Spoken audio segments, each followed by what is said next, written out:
What am I looking at right here? This is the 2023 Harley-Davidson Street Glide CVO, and it is in this blended blue, and it's looking real nice. Right here from this angle, you can kind of see like the blue colors, but in the sunlight, it's gonna fade a lot better than when you see from the side angle. As you can see right there, it looks like a hard extreme change, but actually the fade is actually more subtle than what you could see when it's in person. So we still have the dark platinum or the black chrome exhaust system. And as you can see right there, when you look close to, you can see like the blended Harley-Davidson CVO emblem.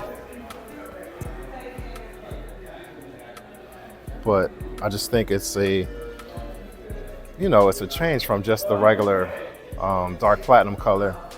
But it reminds me of the year that they had the CVO that was in the blue shark Mako color, or Sharko Mako shark blue color. So it's a real interesting bike. Let's see if I can get someone to come over here and talk about it just a little bit. Hey, what's up YouTube? It's Chris from ChrisGlides, and I'm here at Harley-Davidson of DC, and it's located at 9407 Livingston Road in Fort Washington, Maryland. And I'm here with one of the dealer sales reps, and we're gonna talk about the 2023 Harley-Davidson CVOs. We have a Street Glide here, and we also have a Road Glide. And so, what's your name? I'm David. David. All right, David. So we're gonna talk about these bikes, and let's get into it. Okay, Dave, can you tell us a little bit more about this CVO right here? So this particular CVO started out in the standard gray, like our Street Glide, our Road Glide there. We took it all apart, repainted it in this two-tone blue with a nice fade in the middle here. Yeah. Just kind of give something different, for the customers, since there's only the two colors originally available for it. So other than that, it's still the standard CVO for this year. Got your factory 121 with the variable valve timing on it. The nice thing about that is it's going to give you a nice wider power band throughout that acceleration and all that kind of stuff. The nice smoked chrome exhaust and lifters in here kind of help with that aesthetic there. As everybody knows, it's a completely redesigned bike. It's been wind tunnel tested. Give you larger bags, gives you a new shape batwing here, and overall Harley-Davidson has saved about 31-ish pounds in weight on this bike. So when you sit in the saddle and stand it up, you notice right away there's less weight there. It's much easier to get up off the kickstand. A lot of weight saved off of the handlebars here, so you're gonna have a lot more feedback in a sense. So what was the so actually with these bikes here, so all the other years for the CVO models, I remember that they were going with like the long style saddlebags, and what was maybe behind putting the shorter style bags on? Or so the reason why we went with the shorter bags, and in fact you'll notice that the footboards are actually raised a little as well. It is because of it being a much lighter bike, you can actually throw it into those curves a lot more aggressively. So you want to have that clearance to be able to lean into those curves and not drag your boards. And in turn not drag your bags, and it gives you a nice little view of those pipes down there. Exactly. As well. So I remember going to New Jersey and going for the first time to one of the King of Baggers like race events, and I noticed that anybody that has the performance performance bagger bikes for like different types of racing and the cool stuff that I see online, like with the wheelies and stuff like that they had the shorter bags. And I just kind of like the performance bagger look. It's more of like a more trending thing too. And but I do see that the bags are made wider and things like that. And so it seems like you could fit a lot more stuff in there. Yes. Is that true that you pretty much can? So overall, when you look at the bag, you can, especially when you look at it from the vertical bird's eye view, it is much wider towards the front. It tapers down to the traditional size in the rear.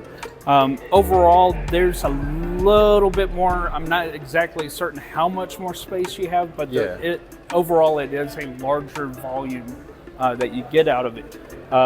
Which also, nicely, when we open it up, low-profile speakers in here. So you still have plenty of space for all your gear and what have you. Because there's a lot of stuff in there now. So it looks like the bike comes with stuff too. Yes. This particular one has the cover with it. Oh, wow. You also have a charger, trickle charger and maintainer that comes with it. Okay. Which many of you newer Harley owners, know that all of the Harleys come with a trickle charge connection straight to the battery. For your maintainer and such. Cool thing, Rockford Fosgate audio. Kind of going back to what I was showing with the low profile speaker. These are 5x7s are in the bags. Yes. And there is a 6x9 upgrade available as well. It gives you a little more low end on the bass. Coming from the bags. Sounds really nice. Gets you some good volume on the road. And if they don't hear the pipes, they'll hear the audio. Yeah. So this year, this bike actually reminds me. The paint scheme kind of reminds me of the Mako. Is it Mako Shark Blue? Yeah. It kind of giving that look to me, and I kind of like it. Especially with. I remember the Mako had like some red accents and things like that. I see the red reflector, and I think there was a few other engine parts that might have had a little bit of blends of red in it, but I guess certainly if someone was to buy this, they can definitely make it their own. Exactly. So we do have one client who has purchased the Road Glide, and he has already done a 2-into-1 exhaust on his. It's still the smoked chrome finish. So he maintains that finish, but it's just a 2-to-1 exhaust. He's also got a little tour pack on the back that's been painted to match. Plus, it's got the digital tuner through the phone app. To be able to maintain, do all those little fine-tuning adjustments for his style. So there are plenty of things available already for it, aftermarket-wise. But I mean, even as it sits now, right here on the floor, it's a great bike. So what are some of the other cool things or cool factors or different things that people actually don't know about the bike? The bike's been out for a little while now.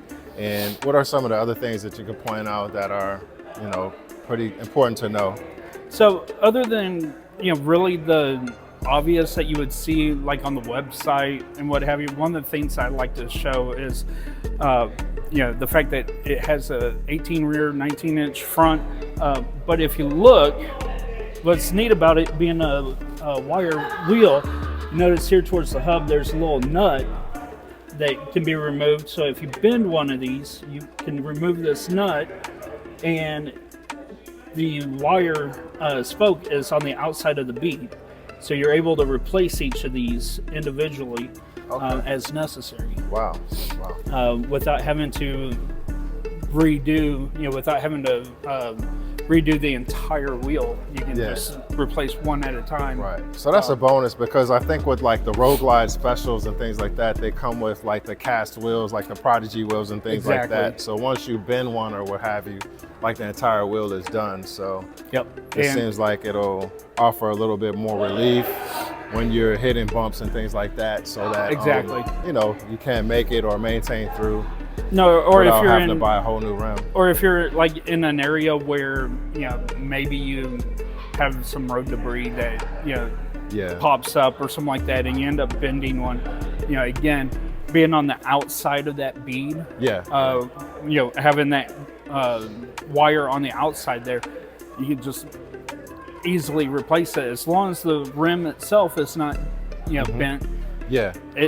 And you just bend that rod, that's all you have to replace in that case. So on the news, I just heard them talk about like 2023 was one of the hottest years recorded on record. Yes. And 2024 is, scheduled or set to even be hotter. Yes. And so what are some of the things about, like, if a person was to get a bike like this, what are some of the things that could help with the new heat, So on this particular bike, it's water-cooled motor. Okay. So, as you see down here, you got the radiator set up behind the fairing here. The heads are water-cooled. So it's all fed through in that sense. Yeah. Plus, you still have that capability of rolling your throttle forward to kill that vertical cylinder. Oh, okay, that's interesting. Yeah, that's still there, and also again with this being a variable valve system, it it runs more efficiently than the traditional motor where it just has that straight valve timing going. Yeah. Because I'm seeing, like, just following the hose line, I see like some of the hose going through, going up and around through both the cylinder heads and back around through the reservoir and continuous. So I'm assuming like it is, of course it's air cooled and liquid cooled and things like that, but Yes. Does a bike actually run cooler when it's set up like this? Yes, it does. Okay, good. So the way the oil galleys are, along with in the low end, and then the water paths for the top end on the heads, keeps it in a nice, comfortable temperature. So you actually don't cook yourself really. Yeah. In a sense, like you're used to with the traditional air cooled. All right. Setup. And so with the display screen, what types of functions does this series have, like the CVO series has, that maybe the other series don't offer or that you can't see on the display screen? And what you're talking about, like with some of the features on the screen here? Yeah. So like sense? if I was concerned about, like, I know like with the outside air, I'm like, okay, yeah, it's hot. But if I'm concerned about like how my engine is performing, like what the engine is doing, if it's actually hot, or just how different things are doing, like maybe the feedback that the infotainment can provide. Yeah, certainly. So once this boots up for us, All right. Yeah. be able to show you some of the features here. So we have all of the typical temperature, voltage, your RPM information here, and so I see, the trip meter. I see that you could change the miles per gallon and see different things like that. And I'm sure like with the different menu options, you could see like a lot of different things and stuff like that. So yeah, that's pretty cool. So a lot of different information and stuff out there for you to see on the bike when you're just looking at different things with the gauges. But I see that, they have this new tray. Is it just pop out? Wow, tray pops out like that. And I see where it's now has the USB-C connection and things like that. And I'm seeing like where you have, like it can connect to like Wi-Fi and things like that, so you can conduct your tune.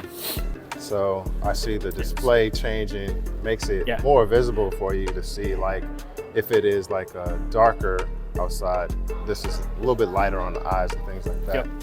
Yeah, it does. That's one of the things, and since we're inside, the optical sensor is going to shift that display from dark mode to light mode, back and forth. But you do have, like you were asking a second ago about the different indicators and such. Yeah. You do have the ability to come in and see. Come on. be able to see, everything from like your traction control, being active, and your ABS kicking in. Yeah. It'll even tell you, your battery voltage over here on this side. Yeah. So yeah, no, that's all good to know, especially like, I know like, just changing like the menu display, you can see like a lot of things, and as well, like you can see like, it's 69 degrees as far as like with the temperature of the bike, the air pressure, and all the different things that are available to the bike, direction, navigation, things like that. And a lot of these are on some of the bikes, but I like that whatever you want to be on the display screen, you could actually have it display however you want it to look in the different modes and the different bike setups. So I think that's a bonus. And but moving on to like far as the front and how they changed the design for like the lights, I don't see any blinkers on here. So where did those go? So you got the LED strips here that not only accents the Batwing lines, but oh wow, that's pretty neat. Yeah. So I like with that paint scheme that actually like breaks up the paint, and that's pretty cool looking. I mean, I think when this bike pulls up and it's a little bit dark outside, that's gonna show up really nice. Whereas to like when I saw it on the dark platinum, it's kind of like all one color and it doesn't really have a separation to blend it. So that's like a really nice touch to that. So the difference between the two bikes, what's the difference between the two bikes? I can visually see that, the fairing is different from one to another. And so I actually have this bike here, but if I was deciding that I wanted to buy the Street Glide, what would be like the benefit of me owning both? Really, it really comes down to just like trying to pick between a Street Glide and a Road Glide. Same principle, from the neck back, it's pretty much the same bike. Comes down to whether or not, like on the Road Glide, if you want to have your fairing fixed to the frame, and have your handlebars free of that added weight, or come over here to your Street Glide where traditional Batwing is attached to your handlebars. Okay, so when the handlebars turn on this, what you're saying is the front fairing is fixed, so the actual fairing moves in the front. Correct. Okay, so that's similar to like most of some of the other years. Showing this sentence here is that and that was one of the things too, is that this being redesigned has saved a lot of weight. So as a lot of people know, there is that buffeting factor. With your handlebars where you feel that being transferred in. The lighter weight and the redesign of the lines and everything has taken a lot of that off of your handlebars. So the distance between the it looks like this maybe provide more wind protection, considering like this is a wider, like if I look from this angle and I see the amount of your body that I can see, it kind of looks like it's more protected. And as well, it's got a closer reach to like where the front fairing is. Can you kind of like reach out so we could do a comparison? Like, how far do your arms go? Like, okay, all right, there. So now, let's see what you look like on the other bike. So this one, obviously I know about because I have one, but so when you turn the bars on this one, the fairing is straight. So and you're in more of an upright seating position. It looks like the fairing is a lot further out. So now if you reach your arms out, so it would be further to touch the screen, and it looks like there's more wind that can go in the side direction from you. And then when I look at you from the front, I see that you do definitely have less wind protection in comparison to the Street Glide. But as far as rideability and maneuverability, with the fixed fairing versus they're both fixed, but they're fixed on the bike. But one fairing turns with the bars and one doesn't. why do people like the Street Glide more than the Road Glide when it comes to fixed fairing versus non-fixed fairing? Most instances is the fact that on here, the dash and everything is further away from you. Okay. So you don't feel as claustrophobic in a sense. Yeah. Having everything right up to you. So it kind of comes down to that personal preference. So as you had mentioned, on the Road Glide, you're having to kind of reach out further to touch the screen versus the Street Glide, where it's much closer to you in that case. Okay. So it's those little details like that we as fit specialists will kind of work with you on to kind of determine which of the two really fits your needs and your wants, before just saying, here you go, take this one, or take this one, in a sense. And I can certainly think to where, like, I'm thinking of myself riding and trying to do like slow speed maneuvers, and maybe like in like the short, figure eights or like a quick U-turn, I'm seeing like, I noticed like when you were on it and just turning the handlebars themselves, I think I would be able to see more visually like where I want to go with like if I have an object that I want to like turn around on, I can kind of see visually like when I'm more locked out with the fixed fairing versus the non-fixed, and I'm very interested. So I do want to test ride this thing, but I know that the weather's bad today, and I'll try and come back another day to test ride it. But in the meantime, I like both bikes. Both of these are 2023 Harley-Davidson CVOs. One is the Street Glide, one is the Road Glide, and they're both beautiful bikes.